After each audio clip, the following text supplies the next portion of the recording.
வணக்கம், welcome back to my channel. தமிழில் நீங்கள் பார்த்த மாதிரி ரொம்ப 5 இம்பார்ட்டன்ட் பிரின்சிபலை பற்றி தான் இந்த வீடியோவில் பார்க்க போகிறோம். பிரின்சிபல் அந்த மாதிரி அது தமிழுக்காக வச்சது. பட் தெரிஞ்சிக்க வேண்டிய ஒரு 5 இம்பார்ட்டன்ட் ஜோன்ஸ். அது பிகினராக இருந்தாலும் சரி, 2-3 அட்டெம்ப்ட் கொடுத்தவங்களாக இருந்தாலும் சரி, ரொம்ப ரொம்ப இம்பார்ட்டன்ட். பிகினராக இருக்கீங்க அப்படின்னா ரொம்பவே நல்லதாக போச்சு. அந்த ஜேர்னியில் நீங்கள் இந்த தப்பெல்லாம் பண்ண மாட்டீங்க. ஓகேங்களா? அண்ட் ஒன் மோர் திங், சேனலோட அனாலிட்டிக்ஸ் நான் எப்போ போய் எடுத்து பார்க்க மாட்டேன். யூஸ்வலாக வந்து பார்த்திங்கன்னா அது ஒரு மாதத்துக்கு ஒரு டைம், 2 மாதத்துக்கு ஒரு டைம் அந்த மாதிரி தான் வந்து பார்ப்பேன். எதர்ச்சியாக வந்து 2 நாளைக்கு முன்னாடி வந்து பார்க்கும்போது கிட்டத்தட்ட 73% வந்து சப்ஸ்கிரைப் பண்ணாமையே பார்த்துட்ருக்கீங்க. ஏன்னு வந்து புரியல. அந்த சப்ஸ்கிரைப் பட்டனை கொஞ்சம் தட்டி விட்டிங்கன்னா எனக்கு கொஞ்சம் மோட்டிவேஷனாக இருக்கும். ஸோ அதுதான் கைஸ். அண்டு வீடியோக்குள்ளே போகலாம். ஃபஸ்ட்டு விஷயம் என்ன அப்படின்னா பிளானிங். அது நம்ம பர்சனல் லைஃப்பாக இருந்தாலும் சரி, எக்ஸாமுக்குள்ளே வந்துட்டுனாலும் சரி, 2 வகையாக நம்ம வந்து பிரிச்சுக்கலாம். இதை தான் வந்து வடிவேல் ஒரு படத்தில் வந்து காமெடி பண்ணியிருப்பாருல்ல, எது பண்ணணுன்னாலும் பிளானிங் பண்ணணும் அப்படின்னு சொல்லிட்டு. அந்த மாதிரி அது நம்ம சின்ன எக்ஸாமாக இருந்தாலும் சரி, ஒரு என்ட்ரி லெவல் எக்ஸாம் இருந்தாலும், உதாரணத்துக்கு வந்து குரூப் 4 எக்ஸாம் சொல்லலாம் இல்லையா, 10th குவாலிஃபிகேஷன் தான். அந்த எக்ஸாமாக இருந்தாலுமே அந்த எக்ஸாமுக்கு உரிய ஒரு பிளான் வந்து வேணும். ஒரு ஸ்ட்ராட்டஜியாக இருக்கட்டும், அப்ரோச்சாக இருக்கட்டும், இது எல்லாமே தேவை. அப்போ தான் அந்த எக்ஸாமை நம்மளால் வந்து கிராக் பண்ண முடியும். ஸோ அப்படி இருக்கும்போது டாப் மோஸ்ட் சிவில் சர்வீஸ் ஆஸ்பிரண்ட்டாக வந்து நம்ம இருக்கும்போது, சிவில் சர்வெண்ட்டாக நம்ம ஆகணும்னு நினைக்கும்போது எந்த அளவுக்கு பிளானிங் இம்பார்ட்டண்ட் அப்படிங்கிறத நம்ம தான் வந்து ரியலைஸ் பண்ணிக்கணும். ஸோ இதில் வந்து நம்ம அந்த 2 வகையை வந்து பிடிச்சிக்கலாம். அந்த பர்சனலில் வந்து நம்ம இந்த ஃபேமிலி ரிலேட்டடாக நம்ம அதோட கமிட்மெண்ட் எந்த அளவுக்கு இருக்க போகுது அப்படிங்கிறத வந்து நம்ம முன்னாடியே வந்து பார்த்திங்கன்னா இந்த ப்ரிப்ரேஷனுக்கு முன்னாடி வரும்போதே அதெல்லாம் அனலைசிஸ் பண்ணிக்கணும். ஸோ நம்ம ஃபேமிலி சப்போர்ட் வந்து கேட்டுக்கணும். அண்ட் எவ்வளோ நாள் நம்ம வந்து இந்த எக்ஸாமுக்காக கொடுக்க போகிறோம், நம்மளால் எவ்வளோ வித்ஸ்டாண்ட் பண்ண முடியும், ஃபினான்ஷியலாக நம்ம கரெக்டாக இருக்குமா இல்லையா, இல்லை அதுக்கு ஏதாவது ஆல்டர்னேட்டிவ் வந்து பண்ணணுமா நம்ம, அண்ட் இதுக்கு எவ்வளோ செலவாகும், ஸோ எவ்வளோ டியூரேஷன், என்னென்னலாம் பண்ணணும், எங்கே போகணும் அப்படிங்கிற மாதிரி ஒரு பேசிக்கான ரொம்ப மினிமம் பிளான் வந்து கண்டிப்பாக வேணும். அதை பற்றி யோசிக்காமல் கிட்டத்தட்ட வந்து பார்த்திங்கன்னா இதெல்லாம் நானே பண்ணலை. நான் ஆஸ்பிரண்ட்டாக ஸ்டார்ட் பண்ணும்போது இவ்வளோலாம் எனக்கு தெரியவே தெரியாது. அப்படியே வந்து சரி ஓகே, இது ஒரு எல்லா எக்ஸாம் மாதிரியும் வந்து பார்த்திங்கன்னா இது ஒரு நிறைய எக்ஸாம், எஸ்எஸ்சி இருக்குது, ஆர்ஆர்பி இருக்குது, பேங்கிங் இருக்குது, இப்படிலாம் இருக்கிற மாதிரி இதுவும் ஒரு யூபிஎஸ்சி எக்ஸாம், காம்படிட்டிவ் எக்ஸாம் தானே, போய் எழுதுவோம் அப்படின்னு சொல்லிட்டு உள்ளே வந்ததுக்கப்புறம் தான் அப்படியே ஒன்று தெரிய வந்தது. அந்த மாதிரி முன்னாடியே வந்து தெரியாமல் உள்ளே வந்துட்டோம் அப்படின்னா சஃபர் ஆக போகிறது வந்து அந்த ஆஸ்பிரண்ட் தான். கடைசியில் வந்து இந்த ப்ரிப்ரேஷனை விட்டும் போக முடியாது. இந்த ப்ரிப்ரேஷனை கண்டினியூ பண்ணுறதுக்கும் நம்மளுக்கு வந்து நிறைய பிரச்சனைகள் வந்து இருக்கும். இந்த மாதிரி நிறைய விஷயங்கள் முன்னாடியே வந்து நம்ம அட்லீஸ்ட் சீனியர் ஆஸ்பிரண்ட்கிட்ட கேட்டு தெரிஞ்சுக்கிட்டு வந்தோம் அப்படின்னா ரொம்ப ரொம்ப நல்லதாக இருக்கும். ஏன் இதை சொல்கிறோம் அப்படின்னா, ஒரு ஃப்ரெண்ட்ஸோடு சேர்ந்து ஒரு ட்ரிப்பு போகிறோம் அப்படின்னா கூட நம்ம என்ன டைமுக்கு வந்து கிளம்புறோம், எந்த டேட்டில் வந்து கிளம்புறோம், அங்கே போய்ட்டு எப்படி ஸ்டே பண்ண போகிறோம், ஸோ அங்கே என்னென்ன ஸ்பெஷாலிட்டிஸ் எல்லாம் இருக்குது, அந்த போகிற அந்த ரூட்டெல்லாம் என்ன இருக்குது, இந்த மாதிரி எவ்வளோ வந்து நம்ம டிஸ்கஸ் பண்ணுறோம், எவ்வளோ பிளான் பண்ணுறோம். நம்ம லைஃப்பை வந்து டிசைட் பண்ண போது ஒரு 2 to 3 இயர்ஸ் வந்து பார்த்திங்கன்னா இதுக்கு நம்ம ஸ்பெண்ட் பண்ண போகிறோம். அடுத்த 20-30 இயர்ஸ்க்கு வந்து பார்த்திங்கன்னா கெரியரே வந்து ஷிஃப்ட் ஆக போகுது. பல பேரோட லைஃப்பில் வந்து நம்ம இம்பேக்ட் கொடுக்க போகிறோம். இந்த மாதிரி எவ்வளவோ இருக்குது. ஒரு ரெஸ்பான்சிபிள் போஸ்ட் இல்லையா? இதெல்லாம் இருக்கும்போது இந்த ஜேர்னியை நம்ம ஸ்டார்ட் பண்ணும்போது ஒரு சின்ன மினிமம் பிளான் கூட இல்லை அப்படின்னா சஃபர் ஆக போகிறது நம்ம தான். அண்ட் நம்மளை சார்ந்து இருக்கிறவங்களும் சஃபர் ஆவாங்க. எஸ்பெஷலி வந்து ஃபேமிலி, கேர்ள்ஸுக்குலாம் வந்து பார்த்திங்கன்னா மேரேஜ் ப்ரெஷர் வந்து உள்ளே வந்துடும். பாய்ஸுக்குன்னு வரும்போது வந்து பார்த்திங்கன்னா கெரியரில் வந்து செட்டில் ஆகிற அந்த ப்ரெஷர் வந்து உள்ளே வந்துடும். ஃபேமிலி கமிட்மெண்ட் உள்ளே வந்துடும். ஸோ அவங்க எக்ஸ்பெக்டேஷன் வந்து பயங்கரமாக வந்து போயிடும். ஸோ இந்த மாதிரி மேனேஜ் பண்ணுறது பயங்கரமான விஷயங்கள் வந்து பார்த்திங்கன்னா நம்ம போய் ட்ராப்பில் வந்து மாட்டுற மாதிரி இருக்கும். இது ஒன்று. 2வது இந்த examination planning. When comes to examination, எத்தனை ஸ்டேஜ் ஆஃப் எக்ஸாமினேஷன் இருக்குது, ஒரு ஸ்டேஜுக்கு வந்து என்ன அப்ரோச் வந்து கொடுக்கணும், இந்த மாதிரியான கைடன்ஸ் வந்து நம்ம எடுத்துக்கணும். அதில் கோச்சிங் ஜாயின் பண்ணணுமா, ஜாயின் பண்ணக்கூடாதா, கைடன்ஸ் எடுத்துக்கலாமா, இல்லை மென்டார்ஷிப் எடுத்துக்கலாமா, இந்த மாதிரி எவ்வளவோ விஷயங்கள் வந்துருக்குது. அதில் இன்னும் மைக்ரோ டாப்பிக்கும் உள்ளே போனோம் அப்படின்னா ஒரு சப்ஜெக்ட்டுக்கும் ஒரு பிளான் வந்து இருக்குது. அந்த பர்ஃபெக்ட் பிளான் அடுத்த 2 அந்த ப்ராக்டிஸ் அந்த மாதிரி விஷயங்களை நான் உள்ளே ஆட் பண்ண போகிறேன். ஸோ அந்த மாதிரி பர்ஃபெக்ட் பிளான் தான் ஃபஸ்ட்டு விஷயம். அந்த பர்ஃபெக்ட் பிளான் ஒரு சப்ஜெக்ட் வைஸ்க்கும் வந்துருக்கணும். ஒரு சப்ஜெக்ட்லேருந்து கொஷின்ஸ் வந்து எப்படி கேட்குறாங்க, ஸோ அதை நம்ம எப்படி அப்ரோச் பண்ணணும், ஸோ அதை எக்ஸிக்யூட் பண்ணும்போது வந்து பார்த்திங்கன்னா ஒரு சில பிரச்சனை வரும். அதுக்கு ஆல்டர்னேட்டிவாக நம்ம என்ன பண்ணுறது, இந்த மாதிரி ஒரு சின்ன மினிமம் கால்குலேஷனாவது இருக்க வேண்டும். அப்படி நம்ம சரி இப்போ நம்ம பிகினர்ஸ் தானே, இப்போ என்ன பண்ணுறது, இது எல்லாத்தையும் என்னால் இப்போயே வந்து இது பண்ண முடியுமா அப்படின்னு கேட்டிங்கன்னா அது நல்ல கொஸ்டின் தான். பட் சின்ன அனாலிசிஸாவது நம்ம பண்ணணும். ஓகேங்களா? இன்றைக்கி நம்ம ஆஸ்பிரண்ட் கூட ஈஸியாக வந்து கனெக்ட் ஆகிடலாம். சோஷியல் மீடியாஸ் வந்து இருக்குது. அண்டு நம்ம இப்போ சென்னையில் அண்ணா நகர்லாம் இருக்கீங்க அப்படின்னா, ஸோ தெரு வந்து பார்த்திங்கன்னா ஆஸ்பிரண்ட்ஸ் வந்து இருக்கிறாங்க. ஸோ அந்த கம்யூனிகேஷன் வந்து அந்த கான்டாக்ட் வந்து ஈஸியாக வந்து எடுத்துடலாம். சீனியர் ஆஸ்பிரண்ட் கூட பேசுகிற கான்டாக்ட் வந்து பார்த்திங்கன்னா ஃபெசிலிட்டிஸ் வந்து இன்றைக்கி ஈஸியாக அவைலபிளாக இருக்குது. பேசி தெரிஞ்சுக்கலாம். ஸோ என்ன இருக்குது, எப்படி இருக்குது, நம்ம இதை எப்படி கொண்டு போகணும், உங்களோட ஸ்ட்ராட்டஜி எப்படி அப்ளை பண்ணணும். ஸோ இதெல்லாமே வந்து பார்த்திங்கன்னா நம்ம தான் கொஞ்சம் எஃபர்ட் எடுக்கணும். நம்மளுக்கு வந்து யாரும் வந்து சொல்ல மாட்டாங்க. அது நான் ஃபஸ்ட் எக்ஸாம்பிள் சொன்னது, ஒரு டூர் பிளான் பண்ணுறோம் அப்படின்னா நம்ம தானே எல்லாம் தேடி வந்து பார்த்திங்கன்னா கூகுளில் நம்பர் இருக்குது அது இதுன்னு எடுத்து எல்லாமே வந்து பண்ணுறோம். அதே மாதிரி தான் எக்ஸாமினேஷனுக்கும். ஸோ நம்ம தான் தேடினா வந்து பார்த்திங்கன்னா எல்லாமே வந்து இருக்குது. அந்த அனாலிசிஸ் பண்ணிவிட்டு ஒரு பர்ஃபெக்டான பிளான் நம்ம வீட்லேயும் வந்து இன்ஃபார்ம் பண்ணிவிட்டு, எனக்கு இவ்வளோ டைம் வேணும், அது வரைக்கும் எதுவும் எக்ஸ்பெக்ட் பண்ணாதீங்க, எனக்கு இவ்வளோ மணி தேவைப்படும், ஸோ சின்ன ஜாப் வந்து போகலாமா, இல்லை ஆல்டர்னேட்டிவாக ஏதாவது ஒன்று போகலாமா, ஃபஸ்ட்டு வந்து ஒர்க் பண்ணிக்கிட்டே வந்து படிக்கலாமா, கோச்சிங் கிளாஸ் போயிட்டு வந்து படிக்கலாமா, இந்த மாதிரி நிறைய விஷயங்கள் வந்து இருக்குது. ஸோ இது எல்லாத்துக்குமே நம்ம பர்ஃபெக்ட் பிளானிங் அப்படிங்கிறது ரொம்ப ரொம்ப முக்கியம். அதுதான் ஆரிஜின். கரெக்டாக ஸ்டார்ட் பண்ணுறோம் அப்படின்னாவே அந்த எண்டு வந்து பார்த்திங்கன்னா கரெக்டாக முடியும். இல்லை அப்படின்னா இதெல்லாம் நான் பண்ண தப்பு தான் அது. அண்டு வந்து பார்த்திங்கன்னா இது ஏன் இந்த வீடியோஸ் வந்து நான் எதை வச்சு இந்த வீடியோ வந்து மேக் பண்ணிகிட்ருக்கேன் அப்படின்னா, நான் கற்றுக்கிட்டது, நான் தப்பு பண்ணது, அண்டு நிறைய ஆஸ்பிரண்ட் கூட பேசும்போது அவங்கக்கிட்டேருந்து எடுத்துக்கிட்டது, கிளியர் பண்ணவங்க கூட ட்ராவல் பண்ணும்போது அவங்க சொன்ன இன்புட்டு, இது எல்லாத்தையும் வச்சு தான் இந்த வீடியோ வந்து நான் மேக் பண்ணிகிட்ருக்கேன். அப்படிங்கும்போது பல விஷயங்களை வந்து நானும் வந்து பார்த்துருக்குறேன். ஸோ அதை என்னோடய வியூவர்ஸ் இப்போ இந்த சேனலை ஃபாலோ பண்ணிகிட்ருக்கீங்க அப்படின்னா ஸோ அவங்களுக்கு வந்து நடக்கக்கூடாது. அதுதான் வந்து ஒரு அவேர்னஸ் க்ரியேட் பண்ணணும் அப்படிங்கிற மாதிரி தான் வந்து இந்த வீடியோ வந்து மேக் பண்ணிகிட்ருக்கிறேன். அப்படிங்கும்போது ஸோ இது எல்லாமே இம்பேக்ட் பண்ணும். என்னையும் பண்ணிச்சு, பல பேரோட பல ஆஸ்பிரண்ட்டையும் வந்து பார்த்திங்கன்னா இம்பேக்ட் பண்ணிட்டு தான் இருக்குது. First and foremost planning. Second okay plan வந்து கரெக்டாக செட் ஆகிடுச்சு. செகண்ட் வந்து பார்த்திங்கன்னா ஹார்ட் ஒர்க். இந்த ஹார்ட் ஒர்க் வந்து பார்த்திங்கன்னா நிறைய பேர் வந்து சொல்லுவாங்க ஸ்மார்ட் ஒர்க்குன்னு சொல்லுவாங்க. ஸோ அது என்னென்னு வந்து தெரியல. ஸோ எப்படின்னு வந்து தெரியல எனக்கும். ஸ்மார்ட் ஒர்க்குன்னு சொல்லுவாங்க. ஸோ எப்படின்னு தான் வந்து எனக்கும் தெரியல. உங்களுக்கு ஏதாவது தெரிஞ்சால் வந்து பார்த்திங்கன்னா கீழே கமெண்ட்டில் மென்ஷன் பண்ணுங்கள். In my opinion hard work it's a very very important. Without hard work smart work வராது. ஓகேங்களா? பல பேர் பல விதமாக வந்து சொல்லலாம். பட் நம்ம உட்காந்து ஹார்ட் ஒர்க் பண்ணணும். ஸோ அதுதான் ரொம்ப ரொம்ப இம்பார்ட்டண்ட்.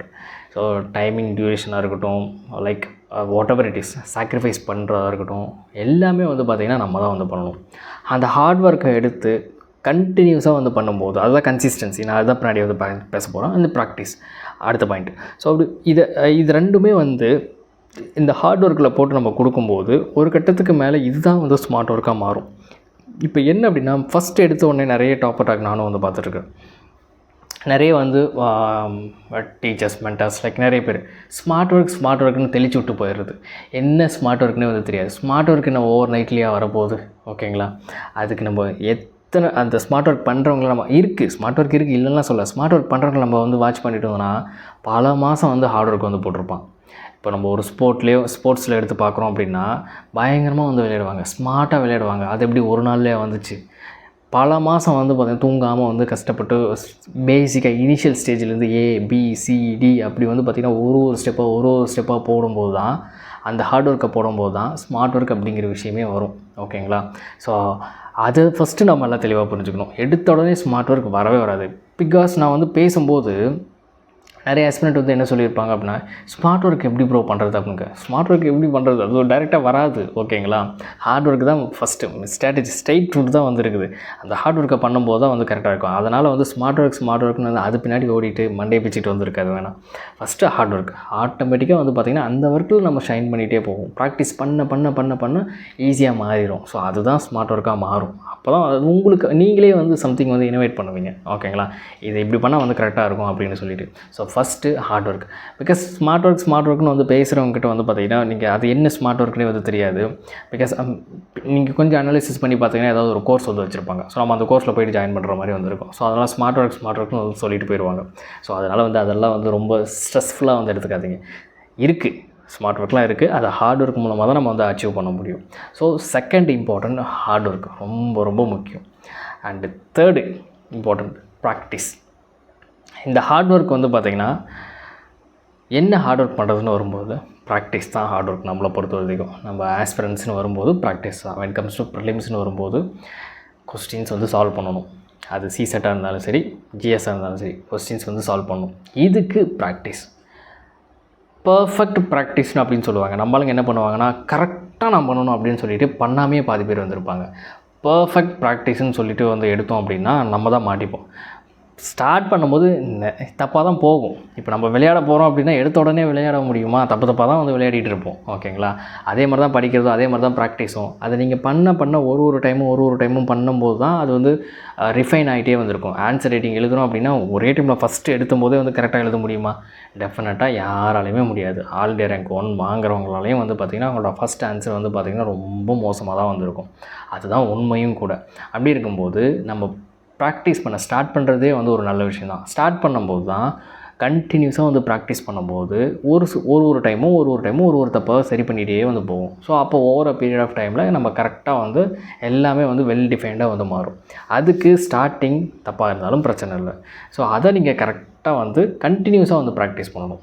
மெயின்ஸ்னு வந்துட்டோன்னு வச்சுக்கோங்களேன். ஆன்சர் ரைட்டிங் ஆப்வியஸாக ஆன்சர் ரைட்டிங் என்ன தான் படிக்கிறோம் அதெல்லாம் வந்து செகண்டரி. அதுக்குன்னு படிக்கக்கூடாதுன்னு சொல்லுவார்ல. படிக்கிறத தாண்டி படிக்கிறது வந்து மார்க்காக நம்மளுக்கு கன்வெர்ட் ஆகணும்னா அது ஆன்சர் ரைட்டிங் பண்ணால் மட்டும்தான் முடியும். அப்போ அதுக்கும் நிறைய practice. When comes to interview ஸ்டேஜ்னு வரும்போது நம்ம பர்சனாலிட்டியை வந்து வெளியே காமிக்கிற வந்து இடம். அதுக்கும் பர்ஃபெக்டான வந்து பார்த்திங்கன்னா ஸ்டெப் பை ஸ்டெப்பாக அந்த முறைப்படி வந்து பார்த்திங்கன்னா அந்த ப்ராக்டிஸ் வந்து எடுத்துகிட்டு போகணும். இந்த இடத்துல தான் வந்து கைடுன்னு சொல்ல வரும். ப்ரிலிம்ஸாக இருந்தாலும் சரி, மெயின்ஸாக இருந்தாலும் சரி, இன்டர்வியூ இருந்தாலும் சரி, இந்த இடத்துல தான் கைடு வந்து உள்ள வரும். எப்படி நம்ம வந்து ப்ராக்டிஸ் பண்ணணும் அப்படிங்கிறத சொல்லிக் கொடுக்குது. நம்ம தப்பை வந்து சரி பண்ணுறதுக்கு ஒரு ஆள் வேணும். ஓகேங்களா? இதெல்லாம் நம்ம பிளானிங்லேயே வந்து பண்ணிடுவோம். நம்ம கைடன்ஸ் வந்து எடுக்கணுமா வேணாவா அப்படின்ற மாதிரிலாம். ஓகேங்களா? ஸோ அந்த கைடு ஒரு ப்ராப்பரான ஒரு கைடை வச்சுக்கிட்டு நம்ம ப்ராக்டிஸ் பண்ணுறோம் அப்படின்னா எல்லாமே வந்து கரெக்டாக போகும். ஸோ ப்ராக்டிஸ் ரொம்ப இம்பார்ட்டண்ட். தென் இது எல்லாத்தையும் தாண்டி கன்சிஸ்டன்சி. ஓகேங்களா? ஒரு நாள் 2 நாள் ஹார்ட் ஒர்க் பண்ணுறோம், ஒரு நாள் 2 நாள் வந்து ப்ராக்டிஸ் பண்ணுறோம் அப்படின்னா கரெக்டாக வருமானு கேட்டிங்கன்னா இது வராது. பிகாஸ் இது ஜேர்னி, இந்த லாங் டேர்ம் ஜேர்னி. நம்ம அந்த பிளானிங்லேயே வந்து பார்த்துருப்போம். நம்ம பிளான் பண்ணும்போதே தெரிஞ்சிருக்கும். எக்ஸாம் ப்ரிப்பரேஷனுக்கே வந்து இவ்வளோ நாள் ஆகும், சிலபஸை கம்ப்ளீட் பண்ணுறதுக்கு இவ்வளோ நாள் ஆகும், அண்ட் எக்ஸாம் டியூரேஷன் ஒரு ப்ரிலிம்ஸை கிராக் பண்ணதுக்கப்புறம் அப்படியே வந்து பார்த்திங்கன்னா மெயின்ஸ் இன்டர்வியூன்னு அந்த எக்ஸாம் ரிசல்ட் வரதுக்கு அது ஒரு 1 year ப்ராசஸ் ஆயிரும். அப்போது மினிமமாகவே எடுத்துக்கிட்டோம் அப்படின்னா 2 years வந்து பார்த்திங்கன்னா இதில் ட்ராவல் பண்ணால் நம்ம ரெடியாக இருக்கணும். அப்போ அந்த கன்சிஸ்டன்சி அப்படிங்கிறது அங்கே தான் வரும். ஸோ ரெகுலராக வந்து ப்ராக்டிஸ் பண்ணிகிட்டே இருக்கணும், ஹார்ட் ஒர்க் பண்ணிகிட்டே இருக்கணும். இதை பண்ணும்போது தான் நம்ம அச்சீவ் பண்ண முடியும். ஸோ இதை நம்ம ப்ரிப்பரேஷன் இப்போ ஸ்டார்ட் பண்ணக்கூடிய ஆஸ்பிரண்ட்டாக இருந்தாலும் சரி, ஆல்ரெடி 2-3 அட்டெம்ப்ட் கொடுத்த ஆஸ்பிரண்ட்டாக இருந்தாலும் சரி, இது நம்மளுக்கு தெளிவாக புரிஞ்சிருக்கும். நிறைய விஷயங்கள் நானும் வந்து பண்ணியிருக்கிறேன். ஒரு வாரம் படிப்பேன், 2 வாரம் வந்து படிக்க மாட்டேன். அதே மாதிரி பல ஆஸ்பிரண்ட்டை நானும் பார்த்துருக்கேன். இந்த வீடியோ பார்த்துட்டுருக்கோம், உங்களுக்கே இது நல்லா கனெக்ட் ஆகும். 2 நாள் படிப்போம், 3ஆவது நாள் அது புக்கே தொட முடியாது. ஒரு மோட்டிவேஷன் லேக் ஆகும், வாட் எவர் இட் இஸ். நிறைய ஃபேக்டர்ஸ் வந்து ஹெல்த் இஷ்யூஸ் வந்து இருக்கும். நம்மளே டீவியேட் ஆகிட்டு வந்து உட்காந்துட்ருப்போம். அதை கண்ட்ரோல் பண்ணுறதுக்கு ஒரு ஃபேக்டர் வந்து யாருமே வந்து இருந்திருக்க மாட்டாங்க. பிரச்சனையை போய் சொல்கிறதுக்கு யாருமே இருந்திருக்க மாட்டாங்க. அந்த மாதிரி நிறைய விஷயங்கள் இருக்கும். பட் இது எல்லாத்தையும் தள்ளி வச்சுட்டு பார்க்கும்போது கன்சிஸ்டன்சி ரொம்ப இம்பார்ட்டண்ட். இதையும் தாண்டி யார் வந்து கரெக்டாக கொண்டு போகிறாங்களோ அவங்களுக்கு கண்டிப்பாக எக்ஸாம் வந்து ஃபேவர் பண்ணிட்டு தான் இருந்திருக்குது. ஓகேங்களா? அப்போது கன்சிஸ்டன்சி ரெகுலராக வந்து பண்ணிகிட்டே இருக்கணும். ஸோ இதுதான் ரொம்ப இம்பார்ட்டண்ட். தென் இது எல்லாத்தையும் பண்ணும்போது தான் செல்ஃப் கான்ஃபிடென்ட் அப்படிங்கிறது ஒரு நம்மளுக்கு வரும். அண்ட் இந்த மோட்டிவேஷன், செல்ஃப் கான்ஃபிடென்ட் இதெல்லாம் நமக்குள்ளேருந்து வந்துடும். நம்மளை நாம் ஃபஸ்ட்டு நம்பணும். அண்டு நம்ம பண்ணிகிட்ருக்க அந்த ப்ராசஸை நம்பணும். இதுக்கு நம்ம முன்னாடியே சொன்ன மாதிரி அந்த பிளானிங்கு, கரெக்டான கைடன்ஸு, கரெக்டான ப்ராக்டிஸு, கன்சிஸ்டன்சி இதெல்லாம் பண்ணும்போது நம்ம பண்ணுற ப்ராசஸ் மேலே நமக்கே நம்பிக்கை வரும். இவ்வளோ தான். ஸோ அப்படி இது பண்ணும்போது நம்மளே ஃபஸ்ட்டு நம்பி நம்ம அந்த வேலையை வந்து செய்யணும். அப்படி செய்யும்போது தான் நம்மளால் ட்ராவல் பண்ண முடியும். நம்ம பண்ணுற ப்ராசஸ் மேலே நமக்கே நம்பிக்கை இல்லாமல், நம்ம மேலேயே நம்மளுக்கு நம்பிக்கை இல்லாமல், நம்மளுக்கு சொல்லிக் கொடுக்குறவங்க மேலேயே நம்பிக்கை இல்லாமல் இப்படியெல்லாம் இருந்தோம் அப்படின்னா டெஃபினட்டாக ரொம்ப டிஃபிகல்ட்டாக வந்து இருக்கும். ஸோ ஃபஸ்ட்டு அந்த பாசிட்டிவ் வைப், அந்த பாசிட்டிவ் மூமெண்ட், அந்த பாசிட்டிவ் பீப்புள் கூட இருக்கணும். பண்ணிடலாம் அப்படிங்கிற ஒரு நம்பிக்கை வந்து இருக்கணும். ஸோ உங்களுக்குள்ளே அந்த நம்பிக்கை வந்து இருக்கணும். என்னால் முடியும் அப்படிங்கிற அந்த நம்பிக்கை வந்து இருக்கணும். ஸோ இது எல்லாம் வச்சு தான் நம்ம ட்ராவலே பண்ண முடியும். செல்ஃப் கான்ஃபிடென்ஸ் அப்படிங்கிறது ரொம்ப முக்கியம். அண்டு ஏன் இதை சொல்கிறேன்னா, ஸோ ப்ராக்டிஸ் பண்ணும்போது சரி, மென்டார், ஃப்ரெண்ட்ஸு, நம்ம வெல் விஷர்ஸ் எல்லாமே கூட இருப்பாங்க. எக்ஸாமினேஷனால் யார் இருப்பாங்க? யாருமே இருக்க மாட்டாங்க. நம்ம ஒருத்தர் தான் அந்த ஃபைட்டை வந்து பண்ண போகிறோம். அந்த பேட்டில் ஃபீல்டில் நம்ம மட்டும் தான் இருப்போம். நம்ம தான் வின் பண்ண போகிறோம். அப்படி இருக்கும்போது அந்த இடத்துல வந்து நம்மளுக்கு அந்த ஃபைட் பண்ணுறதுக்கான அந்த கான்ஃபிடென்ஸ் வந்து வேணும். ஸோ அப்படி இல்லை அப்படின்னா நம்ம என்ன தான் ப்ரிப்பேர் பண்ணிவிட்டு உள்ளே போனோம் அப்படின்னாலுமே பர்ஃபார்மன்ஸ் ஒழுங்காக பண்ண முடியாது. ஸோ அப்போ செல்ஃப் கான்ஃபிடென்ட் நம்ம ரொம்ப முக்கியம். ஸோ அதுக்குன்னு மோட்டிவேஷனே பார்க்கக்கூடாது, மோட்டிவேஷனே இருக்கக்கூடாதா, வெளியே மோட்டிவேஷனே வந்து தேடக்கூடாதா அப்படின்னா அது டிஃப்ரெண்ட். நானும் கூட நிறைய வந்து வீடியோ வந்து பார்த்துருக்குறேன். நிறைய வந்து பார்த்திங்கன்னா மோட்டிவேஷன் வீடியோலாம் பார்ப்போம். சம் இன்ஸ்பைரிங் ஸ்டோரிஸ்லாம் வந்து கேட்போம். டாப்பர்ஸ் வீடியோ பார்க்கும்போது அதுலேருந்து ஒரு இன்ஸ்பைரிங்காக ஒரு சில விஷயங்களை நம்ம எடுத்துப்போம். அதெல்லாம் டிஃப்ரெண்ட். பட் நம்மளே செல்ஃப் டவுட்டெல்லாம் பண்ணிக்கூடாது. ஓகேங்களா? என்ன பிரச்சனை, இருக்குது அப்படிங்கிறத அனாலிசிஸ் பண்ணணும். ஓகே, ஸோ அதுக்கு என்ன பண்ணணும், நம்மளுக்கு ஒரு விஷயம் வரமாட்டேங்குது அப்படின்னா ஸோ அதுக்கு என்னென்ன ஸ்டெப்ஸ் இருக்குது, எப்படி அதை வந்து நம்ம அந்த ஸ்கில்லை லேர்ன் பண்ணிக்கிறது, ஸோ அப்படிங்கிற அந்த விஷயத்தை தான் பார்க்கணுமே தவிர நம்மளால் முடியாது வராது அப்படின்ற மாதிரி நம்ம ஒருபோதும் வந்து நினைக்கக்கூடாது. அண்ட் நிறைய வந்து கைடு இன்புட்டு இதெல்லாம் வந்து நம்ம நிறைய இப்போ இன்றைக்கி இன்டர்நெட்லாம் வந்துருச்சு இல்லையா, நிறைய வீடியோஸ் வந்து கேட்குறோம். ஒரு சில விஷயங்கள் நம்மளுக்கு தப்பாக கன்வே ஆகிரும், டீமோட்டிவேஷன் பண்ணுற மாதிரி ஒரு சில விஷயங்கள் வந்து கன்வே ஆகிரும். அவங்க சொன்னது ஒன்று, நம்ம புரிஞ்சுக்கிட்டது ஒன்று, அதை வச்சு நம்ம இன்டர்கனெக்ட் பண்ணி நம்மளே 4 விஷயங்களை வந்து மண்டைக்குள்ளே போட்டு யோசிச்சுக்கிட்டு ஒரு வேளை இது இப்படியா இருக்குமோ அப்படியே இருக்குமோ அப்படின்னு சொல்லிட்டு நம்மளே ஓவர் திங்க் பண்ணிக்கிட்டு பண்ணிடுவோம். இதில் நம்ம சொல்கிறவங்கள வந்து ஒரு குறையும் சொல்ல முடியாது. இன்றைக்கி வந்து கிட்டத்தட்ட 99% வந்து பார்த்திங்கன்னா ஒரு இன்புட்டை கொடுக்குறாங்க. இப்போ நானே இந்த வீடியோவில் வந்து ஷேர் பண்ணுறேன், பல யூடியூபர்ஸ் வந்திருக்காங்க, அவங்களே ஒரு விஷயத்தை ஷேர் பண்ணுறாங்க, இல்லை நிறைய இன்ஸ்டியூஷன் ரன் பண்ணியிருக்காங்க, நிறைய டீச்சர்ஸ் வந்திருக்காங்க, நிறைய மென்டார்ஸ் வந்திருக்காங்க, ஸோ அண்ட் நிறைய சீனியர்ஸ் வந்திருக்காங்க. இவங்கெல்லாம் ஒரு சில இன்புட்டை வந்து ஷேர் பண்ணுறாங்க, ஜூனியருக்கோ இல்லை பிகினர் ஆஸ்பிரண்ட்டுக்கோ இல்லை பியர் குரூப்பில் வந்து ஒரு விஷயத்தை ஷேர் பண்ணுறாங்க அப்படின்னா எல்லாருமே நல்ல இன்டென்ஷனில் தான் வந்து ஷேர் பண்ணுவாங்க. ஸோ அவங்கள அடித்து உடச்சி விட்டுறணும், நம்பிக்கையை வந்து கெடுத்து விட்டுறணும், டீமோட்டிவேட் பண்ணி விட்டுறணும், பயமுறுத்தி விடணும் அப்படின்லாம் யாருமே வந்து பண்ண மாட்டாங்க. மேபி ஒரு சில அந்த இப்போ பிஸ்னஸ் பெர்ஸ்பெக்டிவில் பண்ணணும்னு நினைக்கிற பர்சன்ஸ் என்ன பண்ணுவாங்க அப்படின்னா அது மோஸ்ட்லி இன்ஸ்டிடியூஷன் தான். அந்த கோர்ஸில் வந்து ஜாயின் பண்ண வைக்கணும் அப்படின்றதுக்காக ஒரு சில டேர்ம்ஸை வந்து யூஸ் பண்ணுவாங்க. ஸோ அது டிஃப்ரெண்ட். அதர்வைஸ் வந்து பார்த்திங்கன்னா யாருமே வந்து ஒரு ஆஸ்பிரண்ட்டுக்கு வந்து ஹெல்ப் பண்ணக்கூடாது, தப்பாக கன்வே பண்ணணும் அப்படின்ற மாதிரி யாருமே பண்ணுறதில்ல. பட் இருந்தாலும் அது அந்த அண்டர்ஸ்டாண்டிங் அந்த ட்ராவல் பண்ணி வரும்போது அந்த மெசேஜ் வந்து வரும்போது தப்பாக கன்வே ஆகிடுது. இவ்வளோ தான் விஷயம். ஸோ இது எல்லாமே வந்து ஒரு கட்டத்தில் வந்து செல்ஃப் டவுட் கொடுக்குற மாதிரி வந்து போயிடும். அந்த மாதிரி ட்ராப்குள்ளோட நம்ம போய் மாட்டக்கூடாது. ஓகேங்களா? ஸோ அதுக்கு தான் நான் ஃபஸ்ட்டே வந்து அந்த பிளானிங், அந்த ஹார்ட் ஒர்க், நம்ம கன்சிஸ்டண்ட்டாக இருக்கிறது, இது எல்லாமே நம்ம கரெக்டாக பண்ணுறோம், ப்ராக்டிஸ் எல்லாம் கரெக்டாக பண்ணுறோம் அப்படின்னாவே கான்ஃபிடென்ட் ஆட்டோமேட்டிக்காக நம்ம மேலே நம்மளுக்கே வரும். நம்ம கரெக்டாக தான் வந்து பண்ணிகிட்ருக்கோம், நம்மளால் வந்து முடியும் அப்படின்ற மாதிரி கான்ஃபிடென்ட் வரும். ஸோ அதை நம்ம பண்ணோம், நம்ம முன்னாடி சொன்ன அந்த விஷயங்களெல்லாம் பண்ணுறோம் அப்படின்னாவே கான்ஃபிடென்ட் லெவல் நம்மளுக்கே நல்ல பூஸ்ட் ஆகும். ஓகேங்களா? ஸோ சம்மரைஸ் பண்ணணும் அப்படின்னா ஸோ அந்த 5 பிரின்சிபல் என்ன அப்படின்னா, ஃபஸ்ட்டு விஷயம் planning and hard work, practice, then இதை கன்சிஸ்டண்ட்டாக வந்து பண்ணணும். இப்படி பண்ணும்போது செல்ஃப் கான்ஃபிடெண்ட்டாக இருக்கணும். இவ்வளோ தான் விஷயம்.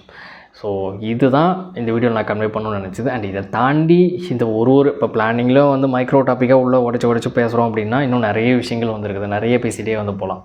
அண்ட் ப்ராக்டிஸில் இன்னும் நிறைய கிளாஸிஃபை பண்ணி நிறைய விஷயங்களை வந்து பேசலாம். ஸோ மேஜராக இருக்கக்கூடியது இதுதான். ஓகேங்களா? ஸோ உங்களுக்கு புரிஞ்சிருக்கும்னு நம்புகிறேன். இதுதான் இந்த வீடியோ நான் ஷேர் பண்ணணும்னு நினச்சது. அண்ட் எக்ஸாம் ரிலேட்டடான ஏதாவது டவுட்ஸ் இருந்துச்சு, இஃப் யூஆர் அ பிகினர் அப்படின்னா so what ever doubts comment செக்ஷனில் மென்ஷன் பண்ணுங்கள். ஸோ நான் கண்டிப்பாக வந்து ரிப்ளை பண்ணுறேன். அண்ட் வீடியோ பார்த்ததுக்கு ரொம்ப நன்றி.